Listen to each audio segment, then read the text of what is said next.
Shalom, my friends. Shalom, my enemies. This is your old pal, Rabbi Sol Solomon, founder and spiritual leader of Temple Sons of Bitches in Great Neck, New York. And I am unbelievably thrilled to the point of overwhelmingness to be here on this Shabbos morning because we have guests in the neighborhood who are believers and lovers of the humble and beautiful potato.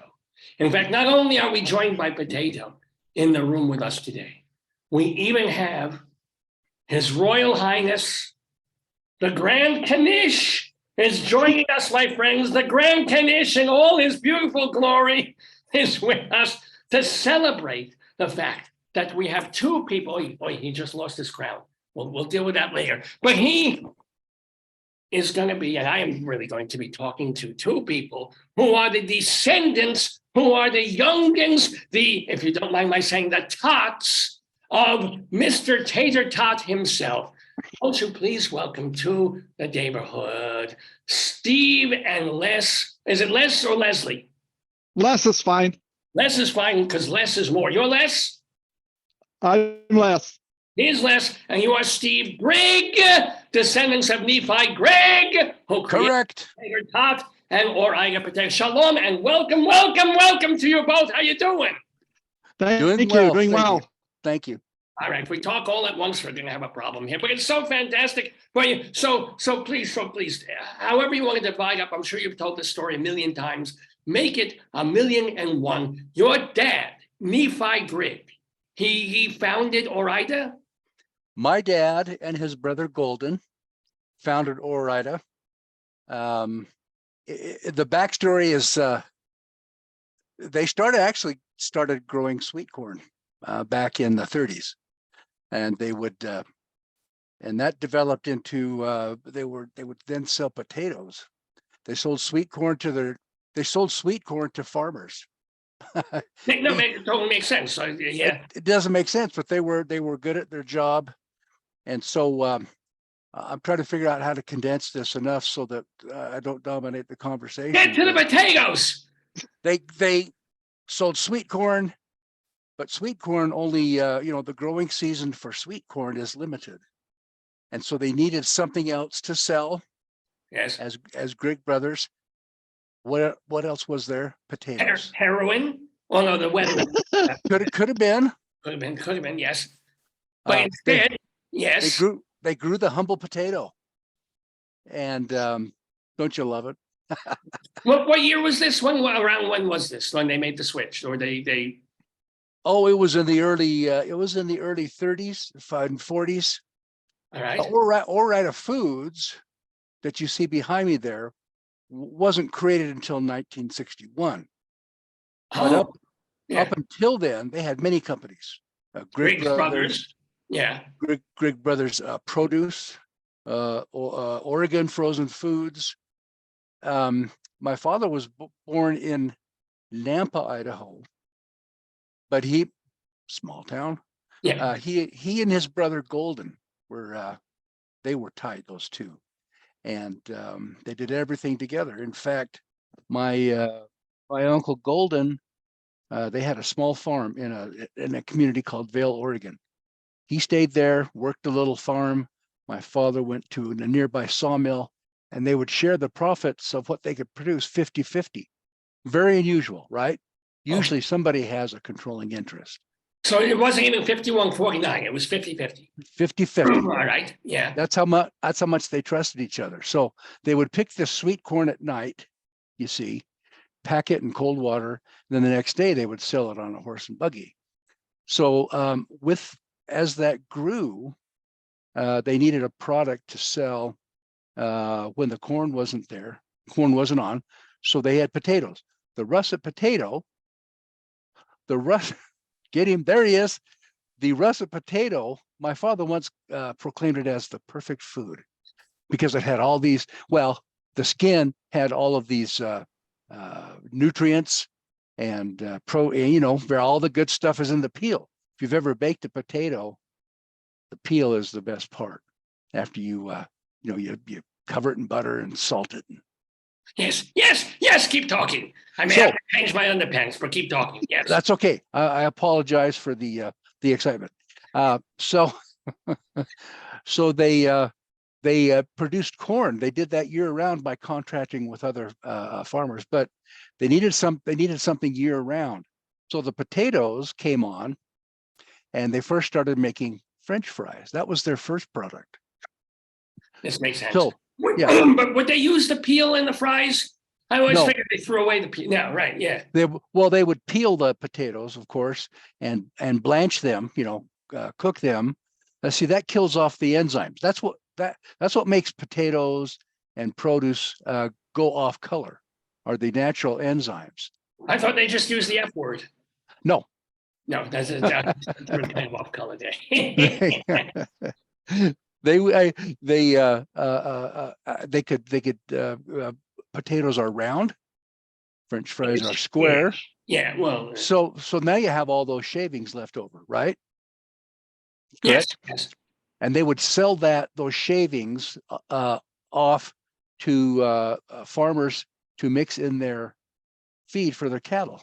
All right, makes sense. Yes. And they just thought, that's good. That's good shade. That's good stuff. That's good. They were Depression age kids, post World War II kids. They did not want to waste anything, and so they. I get it. Believe me, you're talking. I'm not Depression era or anything else, but if I can save a penny, oh please. I'm Jewish. Come on. So, but now they're giving the yuck from the potatoes to cows, essentially. The farmers with right. How can it morph into they're figuring out, if we fry these up, et cetera.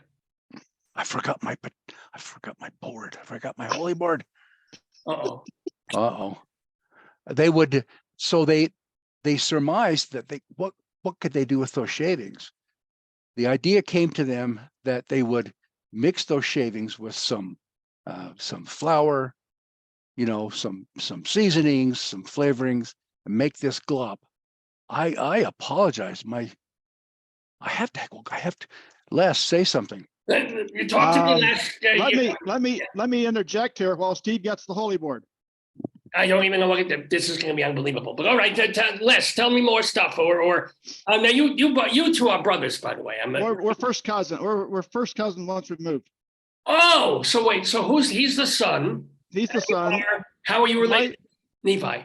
My grandfather Wells helped finance the Ore-Ida Foods Corporation. He also became the production manager for the plant when it was in production. And then my dad. Was this in 1961? 1952. Yeah, okay. And my dad in 1957 was the cost accountant for the corporation. Okay.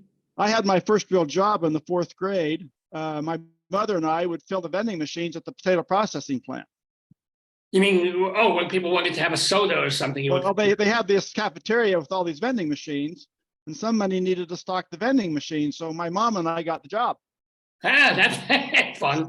All right, that was you're still keeping it in the family. This is good. Yes. Now, it was you have really your family. Yeah. It was a family generated thing. So one of the farmers in the valley was, I think it was Masterson. He owned all the cows, and they would sell the potato scraps to him. He became one of the best investors in the tater tot. And what was it called? Did they even call it tater tots? Was that the original, or they just call it like scrap glop? What was the? Well, they did a citywide contest to see who could come up with the name. Really? What were some of the other contenders? Do you know? And I don't know who the contenders were, but the people in the city all submitted different names. And I was looking quickly for the name Loy. It was Cora Orton. There you go. Cora Orton came up with the word tater tot. Tater tot. And this was in the 50s, right? Or is this even earlier, or much earlier? 1950, 1951. Yeah. No, Steve, you have whatever the holy board is. It's like a Mormon thing, or what the hell? No. Uh-oh. You did hold it right way. You can see when you are there and when you're not. It's like a magic trick there. There's up, Okay. All right. It's like a glory hole for midgets. What is this? Just hold it. Okay. What is that thing that we sort of half see? How come it won't So show up? Here we go. I Step Oh, will, here right it there. is. Don't move. Don't move. Except your mouth. Talk. Here Yes. they go. okay. Here they go. This is the Holy Board, HOLEY. This is a facsimile of the prototype. And they had this board, and my uncle Golden would take the glop and he would squeeze it through different size holes. And or my father would do the glop, and then my uncle would chop it off at different lengths. And that's how they first formed the tater tots. And so this whole concept of formed food was very unique at the time. And is a very is of curious interest in the industry. Formed foods, not many foods were formed. And, You know. and in some other words, either you sold an actual product food, or you took a bunch at home and made it. You didn't have something that you could just kind of pre-made as Right. something that wasn't just an original potato. It was a potato that stuff was done to. And, Right. Yeah. And so that's how tater tots were born. And so in 1953, that was the year tater tots were born. So this year, tater tots are 70 years old. Met Mazel McClick.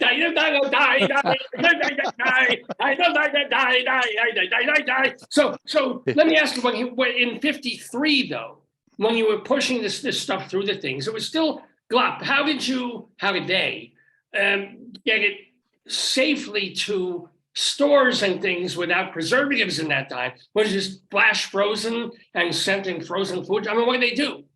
Well, they packed it. They formed the potatoes, these little tots, and deep fried them. They would deep fry them in oil, Yeah. and then they would freeze them. So the enzymes are gone. The potatoes will stay fresh looking. You know, they'll stay the same potato color. Right. And then they would take these tots and they would cook them, freeze them, and put them in little packages.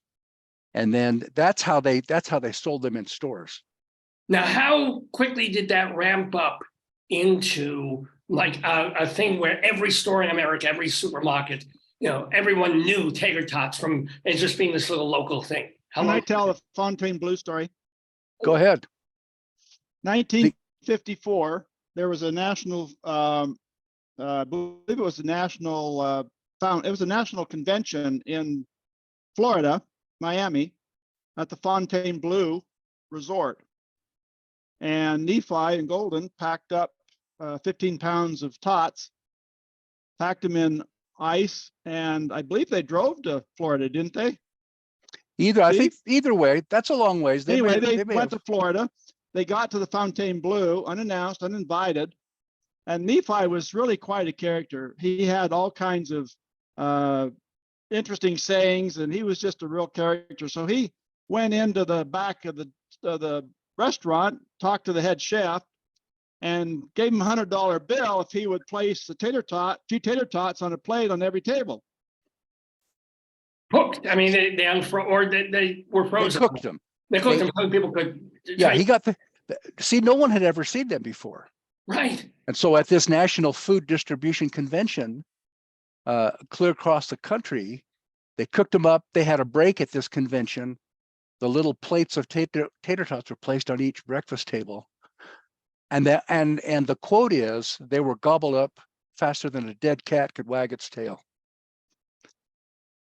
And that makes, what is that? I have no idea what that's just what my dad. Well, yeah, he was a weirdo. Okay, yes. So let me ask you, since I do have you, and he was your dad, and yes. Les just said, do you mind if I call you Les? Yes, that's fine. Just said that he was a character. Share some stories of Nephi Grigg, your papa. That don't have to do with you, potato. Just memories of your papa. He was he hunted, he fished, he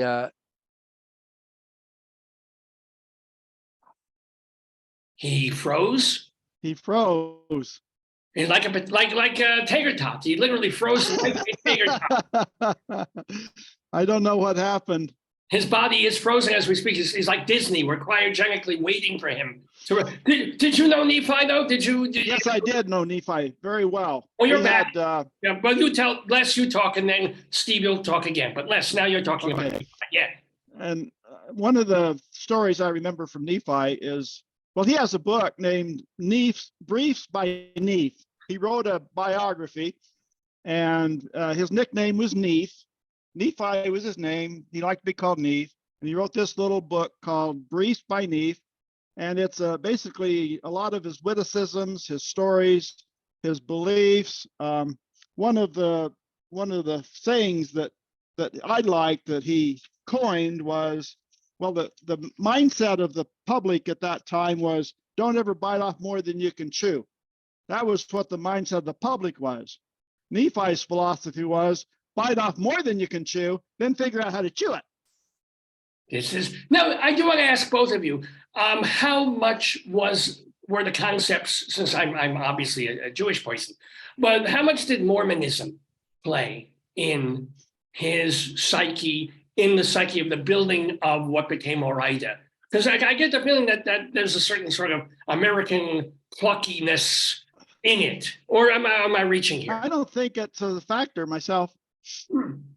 Well, I would say that at the Mormon belief was heavily founded in families, and so being brothers and being very close, they I think that just kind of naturally influenced what they did. I remember one time when I was probably maybe 8 or 9, something like that. We went to the factory. We didn't go to the tater tot line. We went to the French fry line. My dad had slipped a salt shaker into his suit coat pocket, and he went out to. He just said, "I'm going to go. We're going to go check the produce lines." And so the tater tots had been cooked, or the French fries had been cooked, and they came out on conveyor belts. Just the smell of fresh cooked potatoes. I mean, come on. There you go. And he would reach up on those conveyor belts that were going on. He grabbed a big hand. He had big farmer hands, and he would grab those hot. When they burned his fingers, they just came out of a fryer. Well, they're on the cooling belt. One thing I found, he's a strange man. So he'd take these fries and yeah, and he had salt in his pocket. We salted them and ate them. And I tell you what, yeah, Rabbi, that was heaven.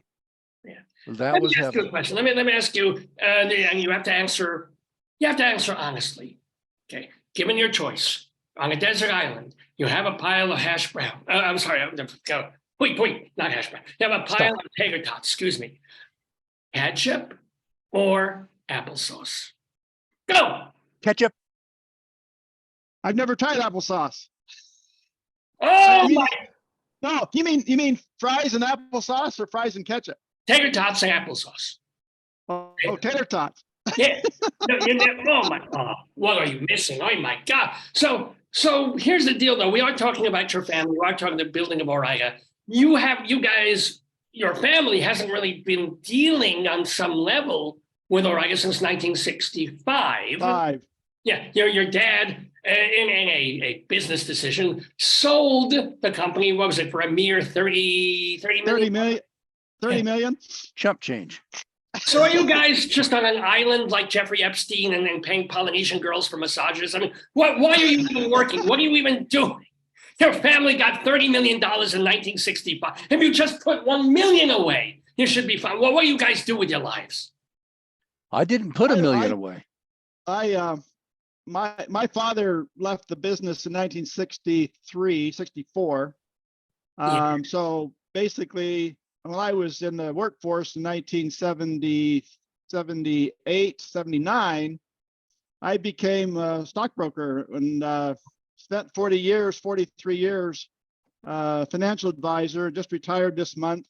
Mazel. And my legacy, I think, is my dream now, my second dream. The stock market is my first dream, my first passion.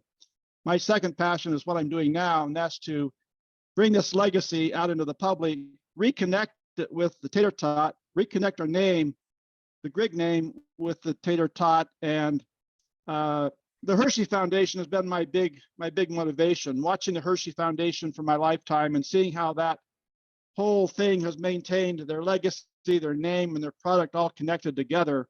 And I have felt for a long time that I needed to reconnect my family legacy with the tot, and that's my life's mission. And you have, I guess, not, I don't know if it's permission, or I assume you and the Kraft Heinz people who now own Origa, they're cool with you doing whatever you do. You kind of say, yes, they hey, are. We've had coordinating conversations with Kraft Heinz as well as with JR Simplot Corporation, who now owns the production processing right of the tot, as well as the Oregon plant, where the Oregon plant produces 100% of the nation's tater tots. Oh, wow. Well, I didn't, so it really should be or tots at this point. Have some or tots. Now, what about you, Steve? Steve, what is your situation? Were you not in the stock market? What did you do after 1965? Well, after 1965, I got into advertising and graphic design, and that was my passion. You know, my father was on the Heinz board of directors for a while. You know how they do. One company buys another one, they let everybody be there for a year or two, and then they kind of gut the place and bring in their own people. So that separated sort of legally the Grigg name from Tater Tots. So Tater Tots was then owned by Heinz. That became Kraft Heinz. So they own the trademark Tater Tots. Right. And I don't know why. It was just time. It was time to sell off. I'm kind of wondering why. I mean, it's wonderful that you had a life's career and you did advertising and marketing, PR. But did you have to, or could you have literally just, lived the life of Riley or Riley, if you will? Not even. There was a choice.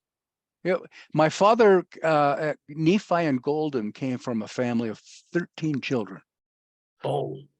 So I'll tell you what, he was very liberal. Nephi was very liberal with what he had. He gave to all of his children, all of his grandchildren. Oh, yeah. And they shared, in the sale, there were a lot of stock options. It wasn't just a big outlay of cash. There were stocks go up, stocks go down. And he gifted to all of his grandchildren 30, sort of great. He gifted Heinz stock. All right, not terrible, but yeah, okay. But so do you guys still have stock in Kraft Heinz? No. No, Warren Buffett bought all of the stocks. Wow. 10 years ago, 8 years ago, something like that.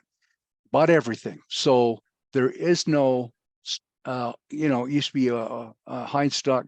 There is no more Ore-Ida Heinz stock out there. Ask you another. Be honest. When you guys eat frozen potato, either French fries or tater tots or hash browns, I will say the hash brown word. Is Ore-Ida the best still, or there's another brand that you kind of gravitate toward? Is the Kroger brand just as good? Or be honest, be open, true? If I'm in a store and they don't have tater tot or Ore-Ida tots in the store, I will pick up a different name brand. Fair enough. I will not. Trust me. I ride a motorcycle. I ride a Harley, and only a Harley. Oh, so yeah. So Ore-Ida is Ore-Ida. Ore-Ida is the Harley of hotness. Yes, it is. It is, and if it's not an Ore-Ida tot, it's not a tater. In fact,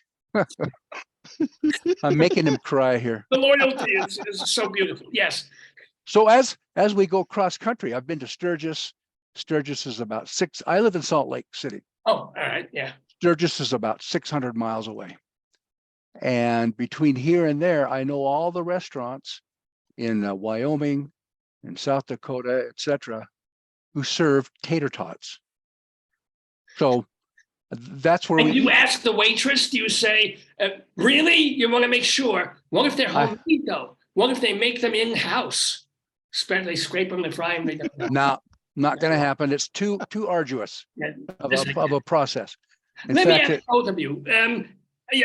Obviously you have the image that you can get off the internet, but what memorabilia do you guys have of the families? The Grigg brother, well, you got that, yes. The holy board, the thing. What do you have? Other old packaging? Do you have other signage? Do you have contract? I mean, do you have stuff from the? I'll start with that one. What? Yeah. I'll start with that one. 1960, the Burley, Idaho plant was opened, and I have the broadside, a copy of the broadside of the newspaper that announced the grand opening. All right. And I've always been intrigued with the fact that on that broadside it says Atlantic Pacific Tea Corporation and Ore-Ida Foods Corporation announced the grand opening of the Burley, Idaho potato processing plant. I've never been able to find out the role that Atlantic Pacific Tea had with that grand opening. Huh. Well, that's the international, every Jew knows it. The international symbol for somebody giving money. Well, it could very well be. Or maybe they split before the thing, it was announced and then they just went their separate ways. It was just Ore-Ida. We don't necessarily know this. What else? What other thing? Do you have like an old potato sack from the day? Do you have any? No, nothing. No. Just, no, a lot of the other historical photos and things are all at the Ore-Ida plant on their what they call their wall of fame, and we're just beginning to open up negotiations with the J.R. Simplot company about those pictures and what their future is going to be. Yeah, and Steve, you were going to say, yeah. There was a lady back in the day who was kind of a historian. She was an employee and it was a historian. She was a historian. And in that office building, down one hallway, then up the other side, then down another hallway and up the other side are photographs. And it is a timeline of the inception of Ore-Ida Foods, the original photo of the original board members, and then it goes along. And well, actually, there are two timelines. Here's the Ore-Ida timeline that goes like this. Then there is the national timeline. Of Ore-Ida ramping up into a national brand, or what do you mean the national? Well, just Kennedy is assassinated. Oh. This happened, Vietnam. And it kind of went along, and then Ore-Ida is its own separate line. So you could kind of get a picture of time, what was going on at Ore-Ida. 80,000 people ate tater tots with dinner the night Kennedy was shot. I don't know if you know this. This is the kind of thing you learn from the timeline. As the bullet went through his head, they were already preparing the tots in the oven. It was amazing. Even Jackie O, they told you, I don't want to eat. I'm not going to. Come on, Jackie, you have to eat some. Here, have a tot. Have a tot. That was her first thing that she put in her mouth. Feed me. Don't even know. So, by the way, the reason that you guys were at the publicity summit and you met Dave is specifically to bring, as you said, the legacy of what the Grigg brothers created in doing Ore-Ida. So there's it's called the Legacy Tater Tot Foundation. That is really what if you're going to push something, it's the Legacy Tater Tot Foundation. So what do you want people to know, or is there a website to check out? What do you want us to do in terms of potatoes? Go ahead, Steve. Yeah. Well, we would like to give that the story that we're telling. We'd like it to be available. There are articles written in various publications back in the 60s, Fortune magazine, Wall Street Journal, capturing the story of the business side, the business side, the amounts, the physical stuff. But we want the background, the humble beginnings, and the sort of what led up to tater tots, because that's the story, right? No waste philosophy blossoms into, on purpose. It wasn't an accident at all. Blossoms into a worldwide concept. I mean, it's a phenomenon, a thing of beauty. Let me ask you, have you thought about this? Have you thought about this, of bringing out, even if you have to self-publish, an annotated new version of Neph's briefs, where you have a whole long introduction of all the stuff that you want to tell that he didn't tell in his bio, and then you have the bio of actual, Nephi Grigg and his story, and you put that out as a new book. Maybe that's a cool way, or doing it on a website at least, of really getting the message out too. Yes, we have talked about those things. The book itself was meant as more of an heirloom for the family. And so it's more personal stuff, but within there, one of the chapters is the oral writer story. There you go. Now, yeah. There are a few, as time affects your memory and your thoughts. In 1989, Heinz wrote a letter to my father, and they said, "Dear Nephi, we can't find any account. We can't. I don't know why. We don't know anything about the oral writer story itself." And so my father wrote a letter back, which is, and then he went down to Kinko's and copied. What? What? It sounds like you say he peed. I mean, it was all thing at that point. It happened. I just whatever. Yeah.